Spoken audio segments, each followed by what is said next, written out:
আর সম্মানিত সভাপতি ঢালি আমনুল ইসলাম রিপন, সভাপতি বাংলাদেশ প্রজন্ম ৭১ কেন্দ্রীয় কমিটি।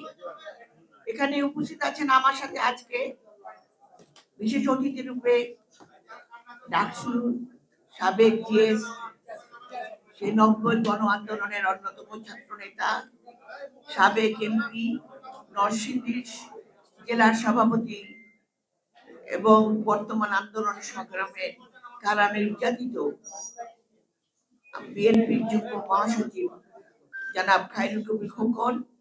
আমার বাম পাশে উপস্থিত আছেন আরেকজন বিশেষ অতিথি, বিশেষ করে যিনি গত আন্দোলন সংগ্রামে যার নিরলস ভূমিকায় বিভিন্নভাবে আমাদের আন্দোলন সংগ্রামকে বলিয়ান করেছে, যিনি তারা নির্যাতিত হয়ে বিভিন্নভাবে সংগ্রাম থেকে পিছিয়ে দাঁড়ান নাই, আমাদের আরেক যুগ্ম মহাসচিব, আমার অত্যন্ত স্নেহস্পদ বাঙালি অ্যাডভোকেট আব্দুল সালাম আজাদ, যিনি এতক্ষণ এই দুজন চমৎকার বক্তব্য দিয়েছেন।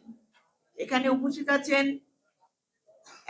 আবু নাসের রহমতুল্লাহ, বরিশালের কৃতি সন্তান, যিনি গত ১৭ বছরের প্রেস ক্লাবে বিভিন্ন অনুষ্ঠান করে এই আমাদের জাতীয় দলকে উজ্জীবিত করে রেখেছিল। এই কঠিন সংগ্রামের মধ্যে আমার স্নেহাস্পদ বরিশালের কৃতি সন্তান আবু নাসের রহমতুল্লাহ। এখানে উপস্থিত আছেন একজন নেত্রী, যিনি সেই দীর্ঘ সময় ধরে আন্দোলন সংগ্রাম করে বর্তমানে রাজশাহীর প্রান্তিক অঞ্চলে ঘুরে ছুটে বেড়াচ্ছে, বিভিন্নভাবে বিভিন্ন সংগ্রাম করে, যিনি সাবেক এমপি ছিলেন এবং আগামী দিনও ইনশাল্লাহ হবেন সেই আশা ব্যক্ত করে, এবং একই সাথে সেই আমার অত্যন্ত স্নেহস্পদ বিএনপি নির্বাহী কমিটির সদস্য বিলকিস ইসলাম। এবার এখানে উপস্থিত আছেন আমার আরেক স্নেহস্পদ নির্বাহী সদস্য, তিনিও ওই আন্দোলন সংগ্রামের অন্যতম নেতা রফিক শিকদার, এবং ছাত্র দলের একজন সংগ্রামী নেত্রী, যিনি চমৎকার বক্তব্য দিয়েছে। আমি অবশ্যই বক্তব্যকে আমি ভীষণভাবে প্রশংসা করছি। নাদিয়া পাঠান পাপন, আন্দোলন সংগ্রামের আরেক নেত্রী, এবং এখানে আছেন ব্যারিস্টার মোহাম্মদ ইউনুস, এবং উপস্থিত ৭১ প্রজন্ম ৭১-এর বিভিন্ন পর্যায়ের নেতৃবৃন্দ, গণমাধ্যমের নেতৃবৃন্দ, আসসালামু আলাইকুম। আমি প্রথমেই এই ২০তম প্রতিষ্ঠা বার্ষিকী উপলক্ষে সংগ্রামী সালাম জানাচ্ছি আমি এই প্রজন্ম ৭১-এর নেতা কর্মীদের, সভাপতি, সাধারণ সম্পাদক সহ এই জন্য জানাচ্ছি যে আপনাদের দীর্ঘ আন্দোলন সংগ্রামের এবং ঐক্যবদ্ধ প্রচেষ্টার ফলে ২৪-এর গণ অভ্যুত্থান হয়েছে। এক রক্তাক্ত সংগ্রামের ফলে আমরা স্বৈরাচার হাসিনা মুক্ত হতে পেরেছি। এটা আপনাদের কৃতিত্ব, আপনাদের ঐক্যবদ্ধ প্রচেষ্টা এবং আপনাদের দীর্ঘ সংগ্রাম। এবং আরেকটু ধন্যবাদ জানাচ্ছি এই নিয়ে যে আজকে যে আলোচনা বিষয়বস্তু তুলে এনেছে বর্তমান প্রেক্ষাপট এবং আগামী নির্বাচন, যা কিনা আজকে জাতির জন্য অত্যন্ত গুরুত্বপূর্ণ, সেই বিষয়বস্তু তুলে আনার জন্য আজকে আমি বিশেষ করে ধন্যবাদ জানাচ্ছি এই প্রজন্ম ৭১। সংগ্রামী ভাইরা, আমরা দুঃশাসনকে পালাতে বাধ্য করেছি। আমাদের দীর্ঘ সেই ১৭ বছরের সংগ্রাম, পরবর্তীতে ২৪-এর গণ অভ্যুত্থানের মধ্য দিয়ে, এক রক্তস্নাত সংগ্রামের মধ্য দিয়ে, প্রচুর রক্তপাতের পরে আমরা পালাতে বাধ্য করেছি সেই পতিত সরকারকে, সেই স্বৈরাচারকে, যে কিনা বাংলাদেশের জনগণের জীবনকে দুঃশাসনে, স্বৈরাচারে, নির্যাতনে, কারাগারে, গুম করে, খুন করে, যিনি ভোটাধিকার নষ্ট করে, যিনি বাংলাদেশে কত ১৬ বছর একাধারে শাসন করেছে, শাসন ঠিক নাই, দুঃশাসন করেছে, তাকে আমরা পালাতে বাধ্য করেছি। কিন্তু আপনারা জানেন যে ৭১-এর আলোকে এই বাধ্য করেছে ঠিকই, কিন্তু আজকে আমরা যখন যে অবস্থা, আমরা স্বস্তিতে আছি ঠিকই, কিন্তু আজকে দেখুন বর্তমান মুহূর্তে আমরা কিন্তু একটা কঠিন অবস্থার মধ্যে আছি। যে কঠিন অবস্থা হলো বর্তমানের আমাদের বাংলাদেশের যে অবস্থা। প্রতিদিন আপনারা কি দেখতে পাচ্ছেন? আপনারা এখনো কিন্তু স্বৈরাচারের দোসরদের পদধ্বনি দেখতে পাচ্ছেন, যে পদধ্বনির আওয়াজে এখনো বাংলাদেশে মব সৃষ্টি করে রক্তাক্ত হচ্ছে জনগণ। বিভিন্ন জায়গায় দাবি দাওয়া তুলে সমাজকে অস্থিতিশীল করার চেষ্টা করা হচ্ছে, এবং আইন শৃঙ্খলার অবনতি থেকে শুরু করে এমন কোনো কাজ নেই যা কিনা বাংলাদেশে জনগণ এখনো ভুগছে না।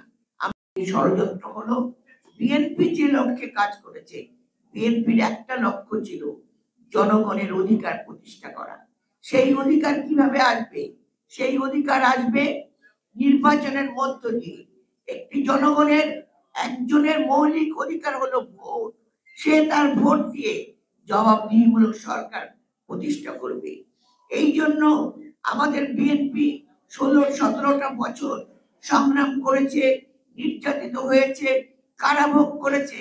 এমনকি আপনাদের দেশনেত্রী বেগম খালেদা জিয়া, যিনি বাংলাদেশের মাদার অফ ডেমোক্রেসি, গণতন্ত্র অভিযাত্রায় যার তুলনা নাই, যিনি দেশকে উন্নয়নের ধারা দিকে এগিয়ে নিয়ে গেছিলেন, তিনি কারাভোগ করে শুধু কারাভোগই করেন নাই, তিনি বিভিন্ন ভাবে তাকে মেরে ফেলার চেষ্টা করা হয়েছিল, এবং তার কারণে সেই কারণে তিনি ধীরে ধীরে অসুস্থতা হয়ে আজকে মৃত্যুর সঙ্গে লড়াই করছে।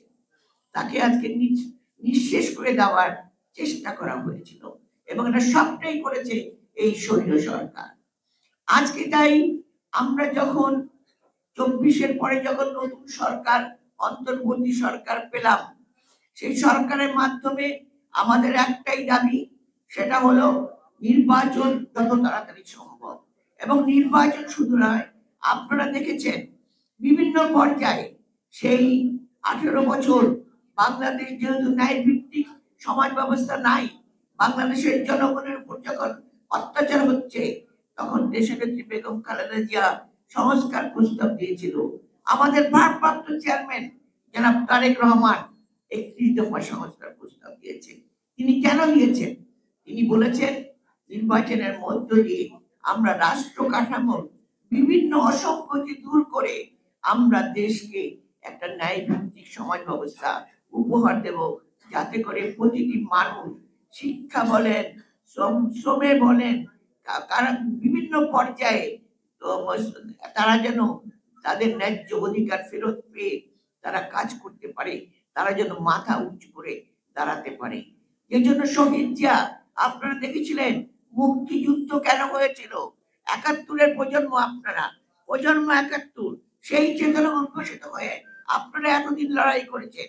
সেই মুক্তিযুদ্ধ ছিল জনগণের গণতন্ত্র, জনগণের বেঁচে থাকার অধিকার, মাথার উপর ছাদ, পরনের কাপড়, খাদ্য নিরাপত্তা থেকে শুরু করে শিক্ষা, সংস্কৃতি, শ্রম, প্রতিটি ক্ষেত্রে তার বেঁচে থাকার অধিকারের জন্য। সেই ন্যায় ভিত্তিক সমাজ ব্যবস্থা প্রতিষ্ঠার জন্য শহীদ জিয়া বিএনপি প্রতিষ্ঠা করেছিলেন। যে বিএনপি এতদিন জনগণের সেই শহীদ জিয়ার আদর্শকে মাথায় রেখে জনগণের কল্যাণ করে আজ পর্যন্ত সংগ্রাম করে চলেছে। এখানে আমার ছোট বোন পাপন অত্যন্ত সুন্দর একটা বক্তব্য দিয়েছেন।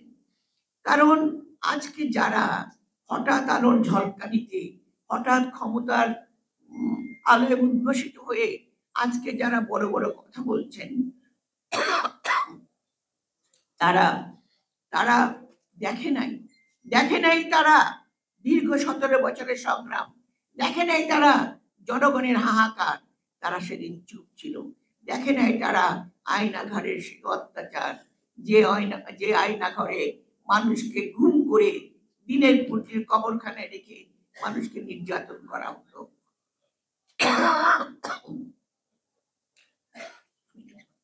আন্তর্জাতিক গুম প্রতিরোধ দিবস, এই গুম প্রতিরোধ দিবসে আমাদের মনে পড়ে আমাদের ইলিয়াস আলী, আমাদের চৌধুরী আলম, আমাদের সুমন, আমাদের এরকম আরো অনেক নেতা কর্মী গুম হয়েছে, যাদের কোনো হদিশ আমরা আজ পর্যন্ত পাই নাই। আজকে সেই ছোট একটি শিশু 2 মাসের বাচ্চা তার বাবাকে খুঁজে বেড়াচ্ছে, কিন্তু আজকে যারা বিভিন্ন ভাবে আজকে স্বৈরাচারের দোষরদের সাহায্য করছে, তাদের সাহায্য করে তাদেরকে আবার প্রতিষ্ঠার চেষ্টা করছে, তারা কারা? তারা এই 17 বছর কোথায় ছিল? এখানে রহমতুল্লাহ নাকে আজাদ বোধহয় বলেছে যে গত 10 বছর একটি রাজনৈতিক দল শুধু তাদের নিজেদের অস্তিত্ব টিকিয়ে রাখার জন্য চেষ্টা করেছে, কোনোদিন বাংলাদেশের মানুষের সংগ্রামের কথা চিন্তা করে নাই, কোনোদিন তাদের নির্যাতনের কথা চিন্তা করে নাই। তারা তাদের নিজেদেরকে নিয়ে ব্যস্ত ছিল। আজকে কয়েকটি রাজনৈতিক দল আবার চেষ্টা করছে নির্বাচনকে বানচাল করা।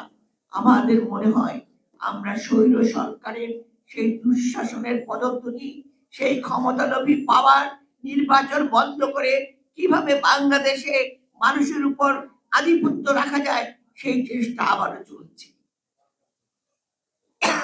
কিন্তু বাংলাদেশের জনগণ আমরা জানি এটা হতে দেবে না।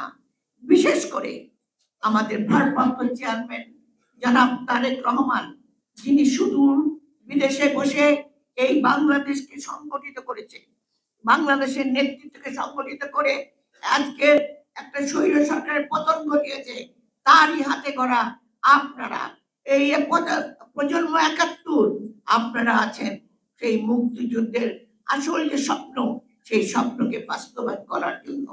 তাই আমরা মনে করি আজকে যে চিন্তাধারা নিয়ে বিভিন্ন জায়গায় গতকালই দেখেছেন কি অবস্থা হয়েছে।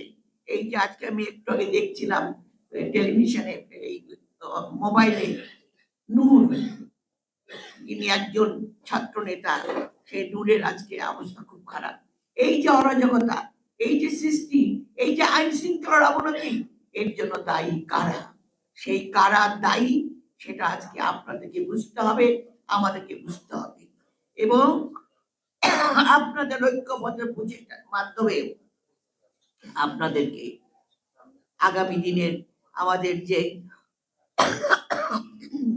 গণতন্ত্রের পথ,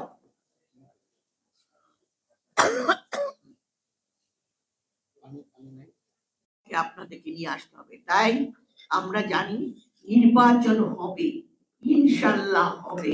12 ফেব্রুয়ারি যে রোড ম্যাপ ঘোষণা করা হয়েছে, সেই রোড ম্যাপে এখানে বাধা আসবে, অনেক রকম বাধা আসবে, সেই বাধাকে অতিক্রম করবে আবার এই তরুণ প্রজন্ম, তরুণের দল, যারা সবসময় দেশকে রক্ষা করেছে। এক সময় 90-এর গণঅভ্যুত্থানের ছাত্র সমাজ ছিল, তারপরে আপনারা 71-এ দেখেছেন তরুণ ছাত্র সমাজ ছিল, এখনো আপনারা দেখেন এই 24-এ ছাত্র জনতা, শ্রমিক, আপনাদের মতো নেতারা, তরুণ নেতা যারা আমার নাতি নাতনি বয়সী, আপনারা এই দেশকে রক্ষা করেছেন এবং এবারও করবেন। নির্বাচনের মধ্য দিয়ে দেশকে আবারও গণতন্ত্র এবং ভোটের অধিকার জনগণের হাতে তুলে দিয়ে প্রত্যেকের ভোট, যার ভোট যাকে খুশি তাকে দেবে, সে তার ইচ্ছা মতো দেবে। কোনো পিয়ার পদ্ধতি চলবে না, না দিলে কাউকে কোনো ভোট দেওয়া হবে না। ভোট দিতে হবে তাদের চাহিদা মতো, তাদের পছন্দ মতো। আমার পছন্দ মতো আমি ভোট দেব, সেই ভোট গ্রহণযোগ্য হবে, বাংলাদেশে একটা সুন্দর দেশ হিসাবে গড়ে উঠবে, সমাজতান্ত্রিক দেশ হিসাবে। তাই আমি, আমার গলার অবস্থা খুব খারাপ, বক্তব্য রাখতে পারছি না। ধন্যবাদ আপনাদের সবাইকে। আল্লাহ হাফেজ। বাংলাদেশ জিন্দাবাদ, বেগম জিয়া জিন্দাবাদ, শহীদ জিয়া অমর হোক, তারেক রহমান জিন্দাবাদ। এবং আজকে যে ঘুম আন্তর্জাতিক প্রতিরোধ দিবস, সেই দিবসে আমরা আশা করব আমাদের যারা সন্তানরা এখনো হাহাকার করছে, তাদের সন্তানরা ফিরে আসুক, তাদের বাবারা ফিরে আসুক।